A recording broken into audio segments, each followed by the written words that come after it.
Hello and welcome. My name is Atuboyan and this is Couples Drive, where married couples share their stories from when they met, courted, got married and beyond. This week we're picking up from where we left off with Mr. and Mrs. Crabbe. This is part 4 of my ride with them. Take a look.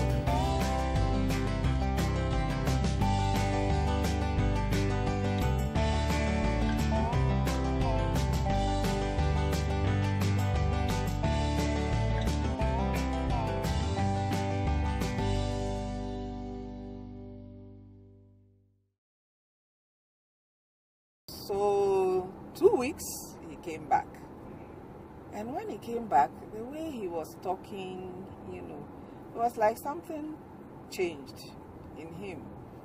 We talked so much, and I actually asked him, what happened to you?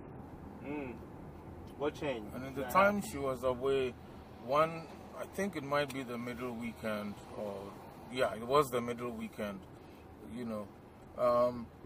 3 of us guys got together, we were talking. It was in our house. So one had been married about 5 years, me for about 3 years, and one just about 6 months. And the interesting thing was, as we talked, it seemed a common thread running through us. Our wives were unhappy about something, and actually it was the guy who had been married only 6 months. We're teasing him. So he says he's not happy. So why, you should be on honeymoon. Only 6 months married, everything should be cool. And he says, no, so we kind of, guys, we wanted to fix it for him. He's not experienced, so let's fix his marriage for him. So what does your wife say?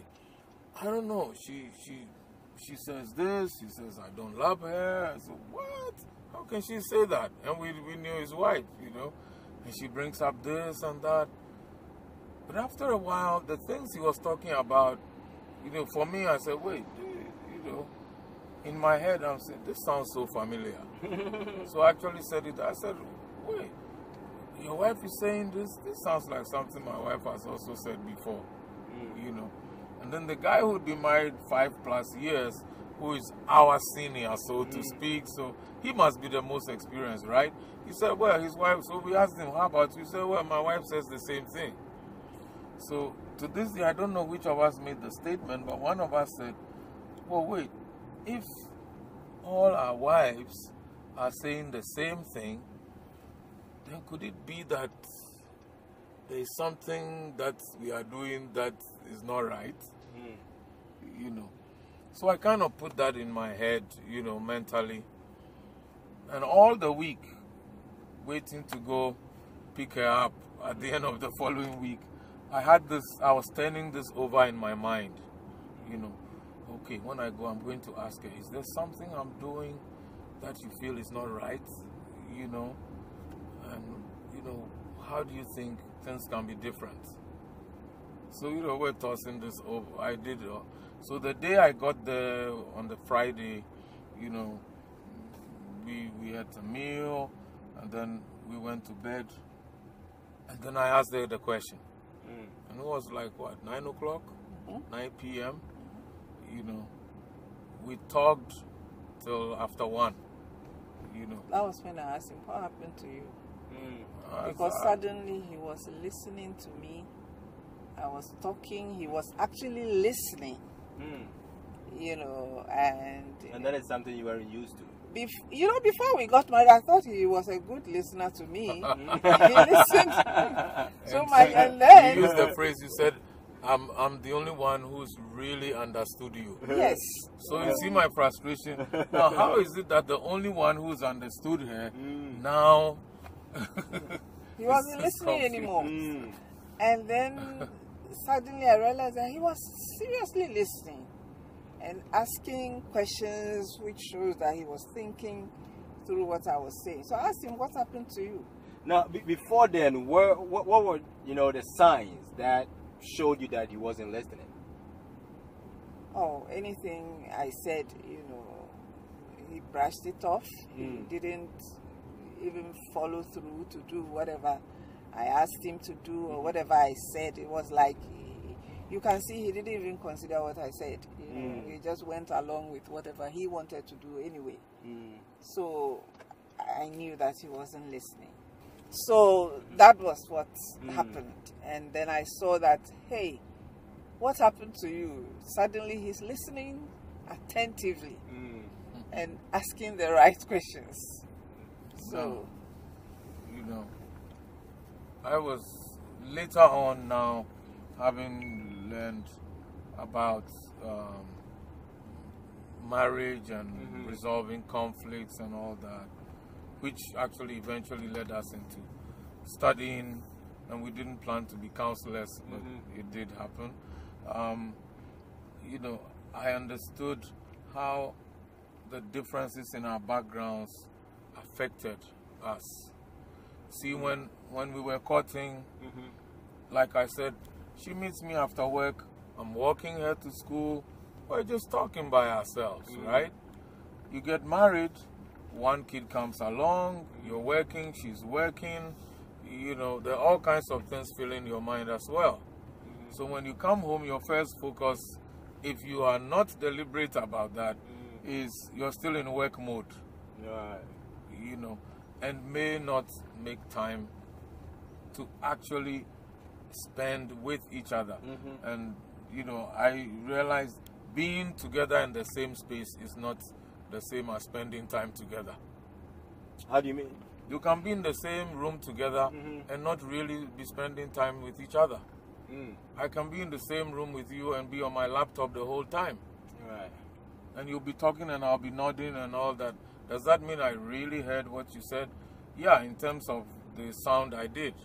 But has it really registered mentally?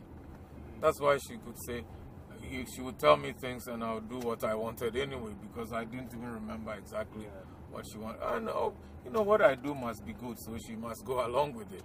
And I had been, she was brought up in what we call a pastor's home. Oh, okay. The home has a pastoral heritage, Presbyterian. When one person is talking, you keep quiet until they finished, and especially if they're older than you, you give them that respect. You don't interrupt. Right. I was brought up in a lawyer's home. Everybody's in the dock all the time, even including the old man. Right. You know, so we declare you guilty. We are the jury. We declared you guilty, you know, or your case is, you know, in court. Now you have to talk yourself out. That's how I grew up, you know. And my uncle was training me to be a lawyer, so I learned how to think on my feet and respond. By the time she would finish telling me whatever, I had my 3-point rebuttal already. I could boom, boom, boom. No, you said this is actually not right, you got it wrong. And it's, you know, much later I'm watching movies and seeing how lawyers do objection in court and all that. She says, and I said, no, that's wrong. You know, this is exactly what happened. It wasn't that I opened the door before I spoke. You know, yes, I spoke before I opened the door. You know, and it's those things which could be very annoying when you're already hurt. Right. But for me, I was setting the record straight. You know. So, how was the transition for you, Mr. Crabbe? Like, you know, after that conversation, the three guys, you know, like I said, all I wanted to do was to listen to her. What is it? You know, so that's why that night when we were talking, I just listened, and any question I asked was to clarify something she had said. You know, it was much later, having learned that's how you improve communication, that I knew, oh, so instead of rebutting what she was saying, what I should have been doing was asking for clarification, rather than trying to tear apart her reasoning on any issue. You know, so I would do that previously, and you know, she's brought up an issue. Because I've kind of torn it apart, or taken it apart, not torn apart, taken it apart, you know, then I say, okay, so, and she doesn't want to talk, and I'm saying, wait a minute, you brought up the issue. Sometimes I say, no, it's okay. I say, no, it cannot be okay. You brought it up, so let's talk. You see how that can come across also, you know. So now, there I was just listening. You know, say, okay, so when she says this, oh, she said this. No, I really didn't mean that. And part of the change for me was, you know, realizing that somebody I really love deeply, I had heard so much without even realizing it. Right. You know. So then, you know, I'm not even sure if I promised. I think I just said I will do better. You know, and when I slipped, she should just draw my attention to it. And how was it for you, Mrs. Crabbe? And you know, having realizing the need to even ask you that question. I believe, you know, you asked the right question. You know, what has happened to you, but what was that moment like, or how did you transition to actually regain his trust? I wish I could say that things changed immediately. It didn't. But then, you know, there's also one thing that we both agreed that we won't do. Our backgrounds are not good concerning marriage. Okay. You know, he says he comes from a broken home, and I tell him the home was not even started.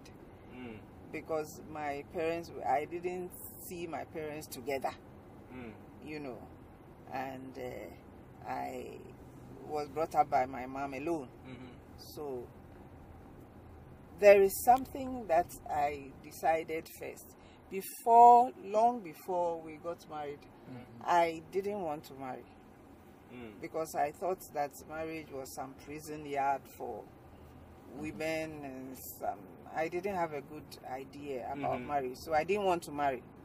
In my mind, I said I wouldn't marry. And then at a certain point, I felt that, you know, so that people won't talk about me, I'll have 1 or 2 children and take care of them myself. I won't, you know, bother myself with any man to, you know, trouble me. Somehow, it looked like he also had some nasty experience and also decided he wouldn't marry. But that was before I became a Christian. Okay. So when I became a Christian and started learning about all these things, I realized that God saw marriage differently than I saw marriage. So then I began making up my mind, well, I guess I'll marry.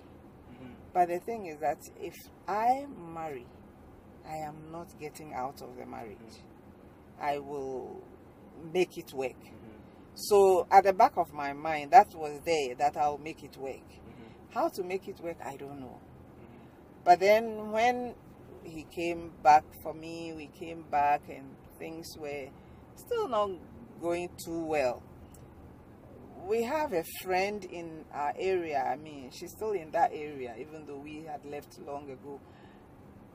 A Christian lady, much older than me, who I used to visit.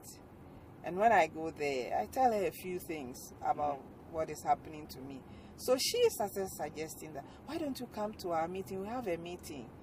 Family Life Mission, we have a meeting that we go to. You know, why don't you both come and visit? I said, my husband is very busy, he can't come. And she said, well, maybe just tell him, try and see. So I was thinking about this for a few days. I didn't tell him anything. Then another day I went there and we met a friend who came there. You know, that friend came to visit this lady also. Said, but you people, why don't you come to our meetings? And my friend said, oh, the husband is very busy. He doesn't have the time. I said, go and tell Richard Crabbe that Stephen says he should come to the meeting. So that was how I came. I told him that, you know, Stephen Adair says you should come to the Family Life meetings. And he asked me, what do they do there? I said, I don't know. How often do they meet? I don't know, but, you know, they're supposed to meet this week, so let's go and see. So we went. And then it happened to be a group of couples, and they just study a topic. Between 7 and 10 couples, something like that. Yes, and they meet only once a month. Which was good for me. And they for every month they study a particular topic and they discuss.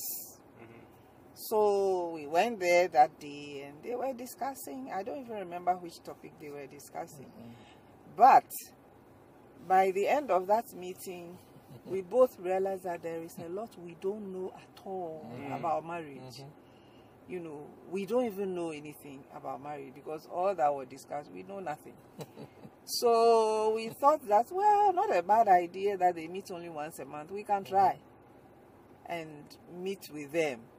So whatever topic was announced for the next month, you know, well, we went, discussed, we started learning. So we seriously started learning with them.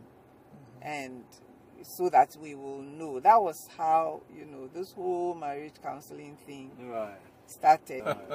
So over these years, besides what you learned, that listening to her, it's very important. What would you say are some of the things that, you know, things that have held you together, grounded in your marriage? That's the second one. Years ago, I met someone. It was actually like 5 years into our marriage. I was at a conference, met somebody.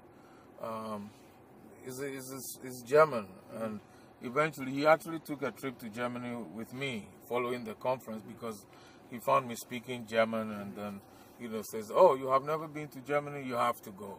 So we went along together following the trip, but he drove. We were in Holland, and driving from Holland to Germany, we were chatting.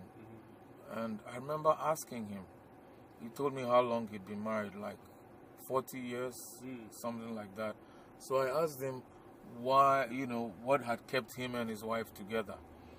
And he said three things. He said, Jesus, the Lord Jesus, commitment to each other, and suffering. And suffering. It was years afterward that would test our own marriage or put us through a trial, and that, I think, also has grounded us even further. What did you mean suffering? Suffering together as a couple. As a couple, okay. Not one person suffering, but even if one person is the one at the point of suffering, the other one being in it with them all the time, because it shows your commitment, you're praying through it, and says you come out together. It's like you've gone through the fire, but you are together. You're solid.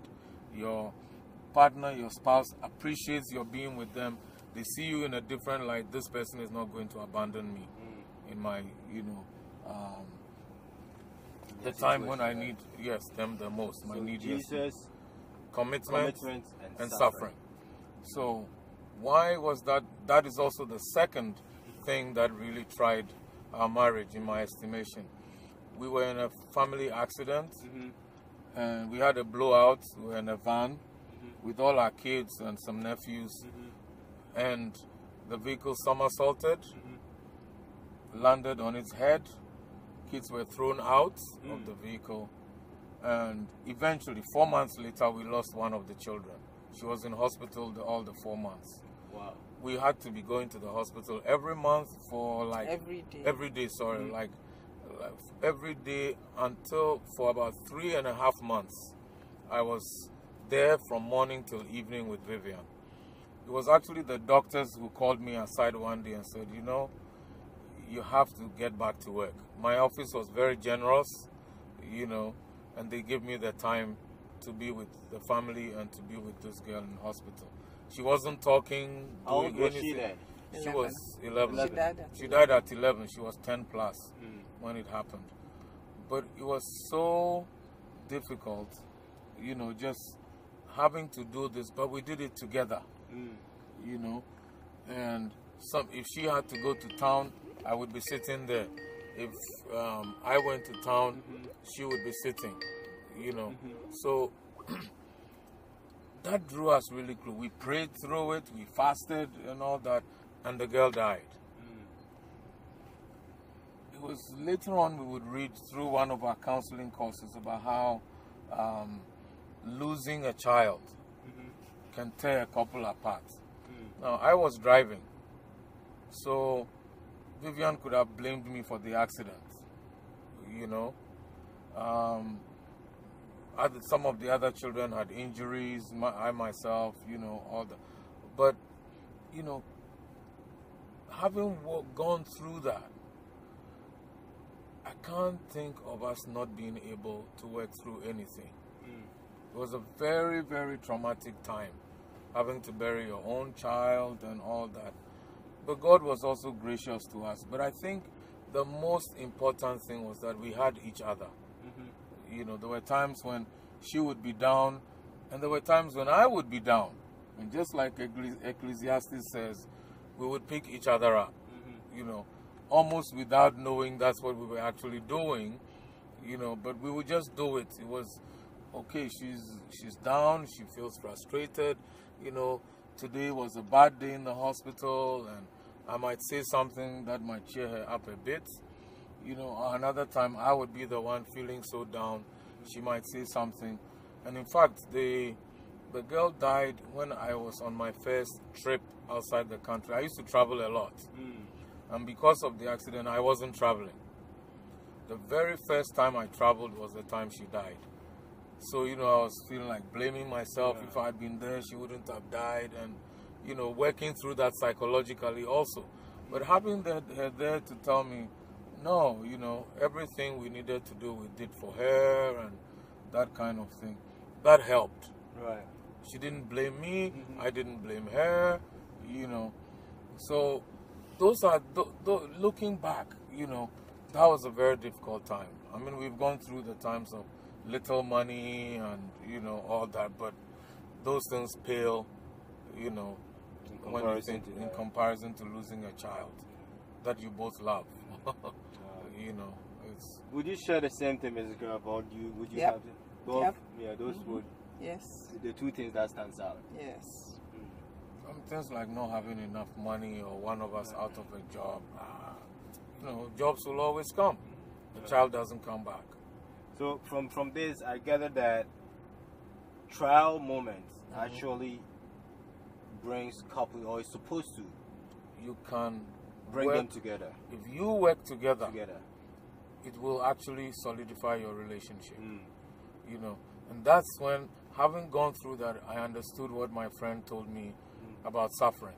Right. Because he has an autistic daughter, you know, who's a great cook and all that. He took me to his home. I stayed the weekend with his family. You know, I got to meet them. And I got to see things he was doing because of his daughter. You know, he was quite well to do.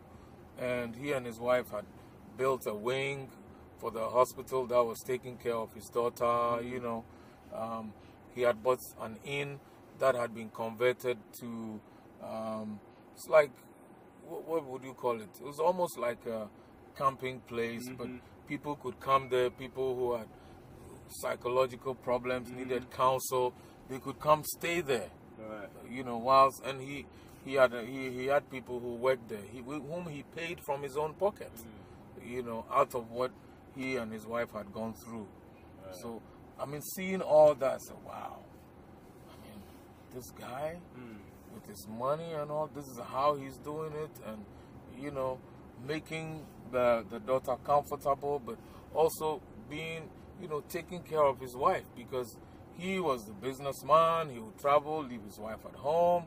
But we actually left the conference before it ended because he wanted to get home early on Friday. He didn't want to have to deal with Friday rush traffic and get home so late. You know, and without telling me, I learned from that. Right. You know, yes, he could have said, oh, I'm needed at the conference, and, you know, I'm repping my group and all that, but no. Getting home to his family was priority. So without telling me, do this, just by riding with him and hearing him, you know, I learned that. It helped me also to be able now to make my family more of a priority, because my job and what I did in church was more of a priority. Right. You know, they need me at church, at work. But I remember my former boss writing to me after he had handed over to me and left, you know, and he heard I was unwell, wrote me a letter, and he said, Richard, remember you have a young family. The day you die, at best, the company might be shut that day. But the next day they'll open. But your family will not have you back. So take care of yourself. You know, and keep them in mind. I've never forgotten, you know. Because I would go to work, you know, my back is hurting and I have malaria and, well, you know, I have to be there, I'm the CEO, you know. But after that, you know, some years later I met him too and he told me, he says, you know, I thanked him for what he had written. And he said, you know, we all have to remember, it's easy for us to think of ourselves as indispensable to other people, and our families get shortchanged. But they are the biggest losers when we are gone. After the big funeral and all the wonderful things people will say about us, our family will have to go home alone, without the father, or if it could be the mother, without a parent who will never come back. And it stayed with me. That's very profound. Now, when we talked about divorce and all that, one thing that actually, you know, one question that I forgot to ask was dealing with childbirth.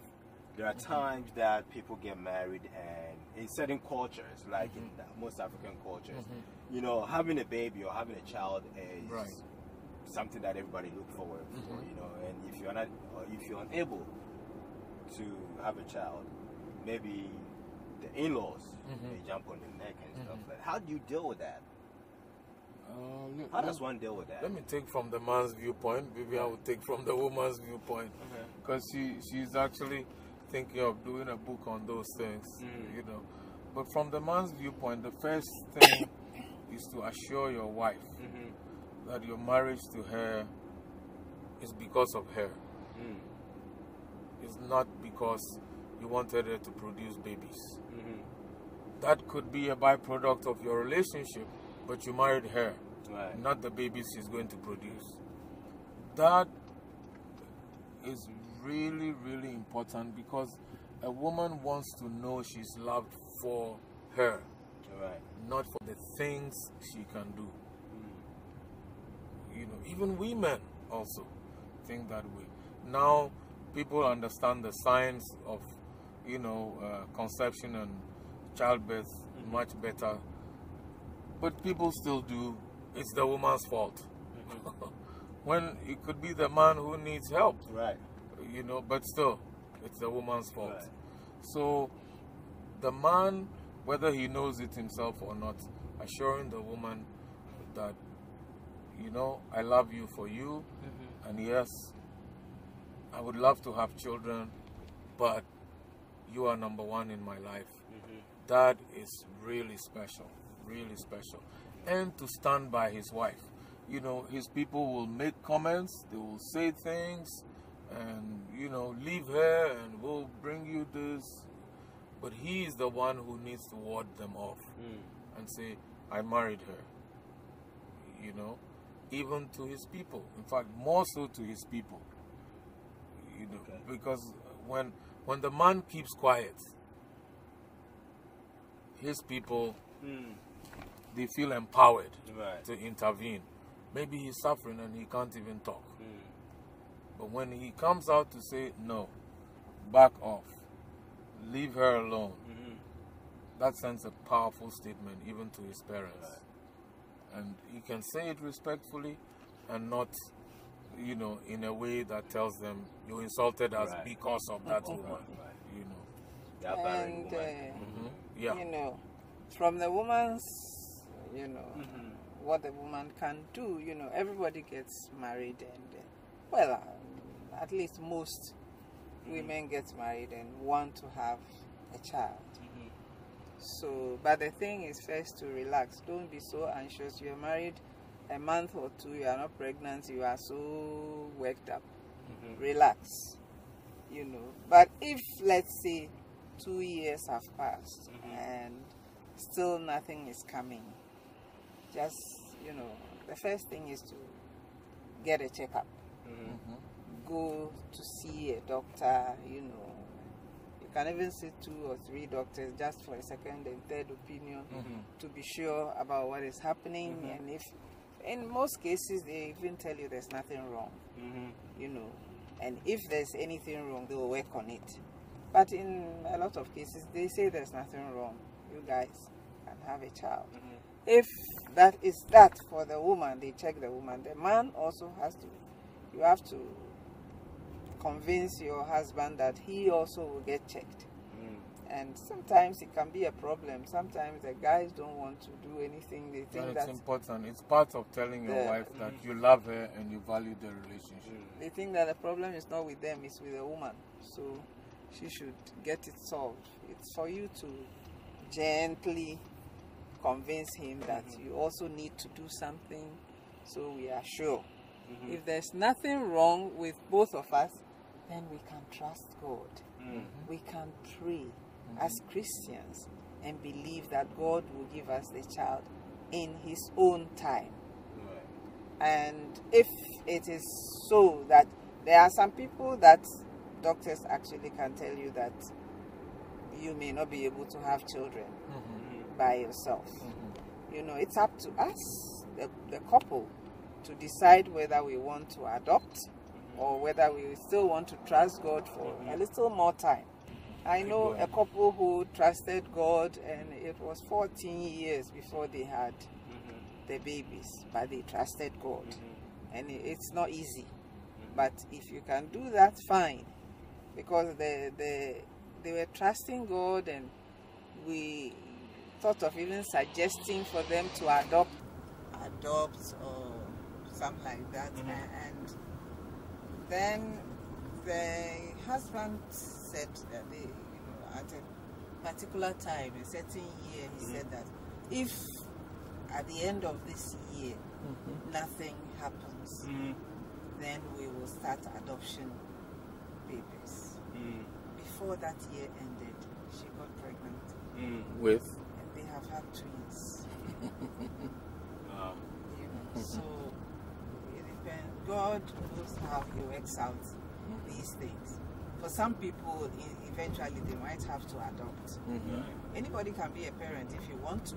Even if you can't have your own biological children, you can adopt and take care of, you know. What would you say to, because I think a lot of times this pressure normally comes from parents, you know, the in-laws, and maybe friends, like, you know, your friend got married 2-3 months and she's already pregnant, and you feel the need to, you know, do the same thing or have the same thing. You know, on that note, like, quickly, what would you say to the parents or the family, and also to the person himself or herself? The parents themselves might be having pressure from their own, either their family or their peers. Parents do go through peer pressure. You know, that is interesting. Yes, everybody says, "Oh, so your daughter who got married, you know, any babies yet?" You know, every time they see, hey, no babies yet, you know. You are going to those ones, outdooring, grandchild's outdooring. That, and you know, so they are also having pressure. So they in turn put pressure. Your friends speak about their grandchildren. You can't say anything about yours. You know, they're talking about grandchildren. You don't have any grandchildren, so they are also having pressure. So for everybody to relax and let God take over, that everything will turn out fine. You know, those people who are putting the pressure on you, let's take it that they mean no harm. They don't even know they are putting pressure on you. So, you know, sometimes it's a matter of Father forgive them, for they know not what they do. And what I tell people sometimes, when people say things that really hurt you, smile. Don't say anything. So, hey, so when am I going to hold my grandchildren? And it may be coming from the in-law. Yes. So, you know, so when will I hold my grandchild? When will I put my grandchild on my lap? Just smile. Don't say anything. I don't have an answer. Do I? It's in God's hands. I don't know. But sometimes even my saying that, mommy, is in God's hands, it's like I'm insulting you. So God uses people. Don't give me this in God's hands. Just smile and don't say anything. And when you go to your room, say, God, you see, you yourself, do something about it. Do something about it. And this is where standing together is very important, you know, especially when it's coming from an in-law and the person whose people are making comments or, you know, putting up certain attitudes or behaviors isn't saying anything about it. Sometimes, you know, especially for us the men, they say, what am I supposed to say? What should I say? You know, well, you're not to tell your people keep quiet, but you can tell them, you know, those comments are not helpful, and it's not a kind thing to say to someone. If it were my sister, it would be difficult for me to take. Let them realize that you are with your wife or husband in this. But usually, we the men, we keep quiet. You know, and so it empowers our people. So when you say, what did Brad say? What can he say? He knows we are speaking the truth. You know, so that is something we need to watch a lot. Okay. So finally, what would be your advice to young people getting ready to get married or who are looking forward to get married, as people who have been married for this long, and also from the perspective of marriage counselors? As you are looking for the Mr. Right or Miss Right, be Mr. Right or Miss Right. Prepare yourself as you pray and look forward to marrying this ideal woman or ideal man. Be the ideal man. Be the ideal woman. Prepare yourself. Get yourself ready. Do I need to learn about marriage? Have you read any books about marriage? Are you learning anything about how to Do you have to do all that? Yes. How to have a good marriage?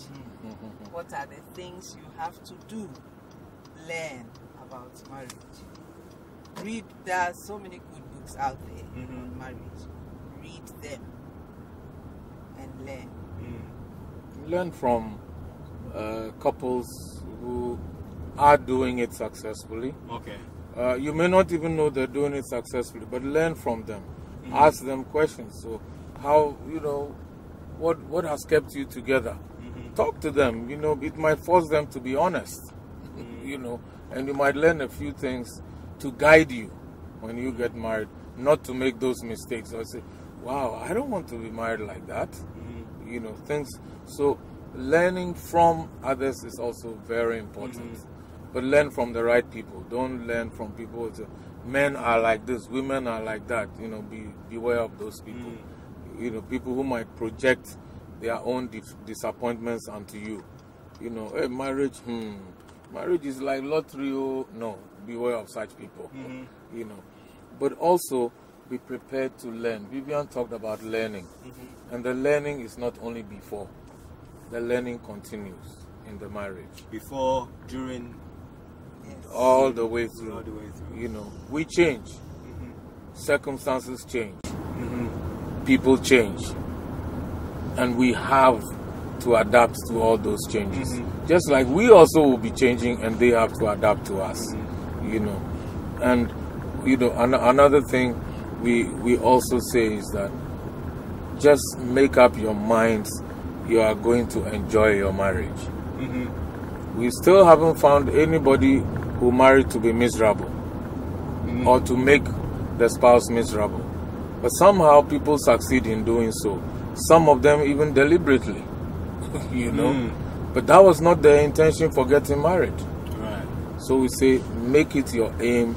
I am going to enjoy my marriage.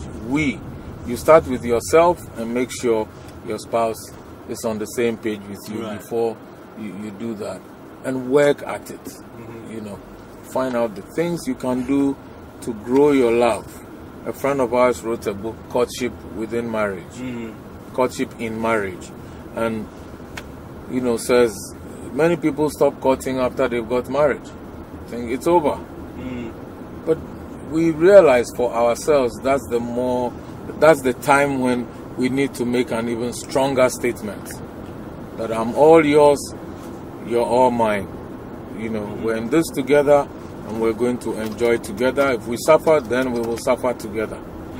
But let us do this together, and make that, we talked about commitment and things like that already, but we are in this together. Right. It's not what I am going to get out of the marriage, but what we can create out of this marriage and enjoy together. Beautiful. Hey, welcome back.